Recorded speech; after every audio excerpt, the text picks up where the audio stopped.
सात थर से आसी सारे माननीय प्रधानमंत्री आम ओडिशा के भल पाँच ये अनुमय करहब माननीय प्रधानमंत्री आग्रह जो बढ़ला से विकास रास्ता धर जड़े सिद्ध पुरुषों मुहर बाहर थी कथा मत सत्य परिणत हुए ये प्रमाणित भी है ना गोटे प्रकार आपातत स्थिर हो सारी 27 तारीख माननीय प्रधानमंत्री गस्त अच्छी खासकर ओडिशा और ओडिशार गंजाम एवं 7 थर से आसी सारे माननीय प्रधानमंत्री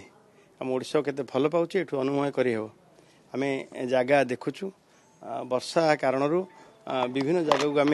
चयन करचु बहुत लोकंकर समागम जेहेतु 3 लाख ऊर्ध्व लोकंकर समागम हो एवं ता सहित सब सुविधा ताकु मुताबक आम जगह निर्णय करूँ 2-3टा जगह देखिलुणु तुरंत हो दिने 2 दिन भितर तार फाइनल हो गोटे प्रकार निश्चित 27 तारीख प्रोग्राम हो जेहेतु कि मोदी जी जन्मदिन 17 तारीख ताठू 2 तारीख अक्टोबर 2 महात्मा गांधी जन्मदिन आम सेवा पक्ष पालन हो सारा भारत वर्ष रे सेवा पक्ष कार्यकर्ता मान सहित जोग देवे एवं विभिन्न प्रकल्प शुभारंभ करेंगे एवं लोकार्पण करेंगे माननीय प्रधानमंत्री आग्रह जो बढ़ला से विकास रास्ता धर एवं ओडिशा को भल पाइबा आउ गोटे थर सी आसवे एथर 27 तारीख दिन सी जेबे आसंती कौन हुए सभा पर अनुमान करवा आम सहज साध्य नुह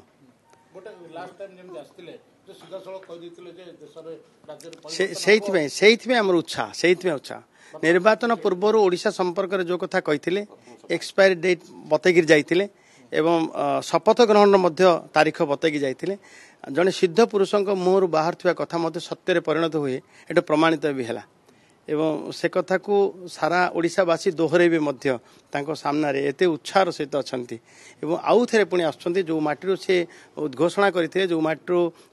तारीख बतई सरकार जीवार विगत सरकार एवं आम समस्त पूर्वर से अभिनंदन जन एवं तापर पुणी आउ थे से माटी की से आसुँच पाखापाखि डायरेक्ट संपर्क में 3 लाख ऊर्ध्व हे ता सहित अन्य आम विभिन्न व्यवस्था को धरिकी लोक तो उत्साह आसवे समस्त सहित जिते केंद्रीय नेता जिते समस्त नेता मोदी जी आसुँच सब नेता निश्चित आसवे।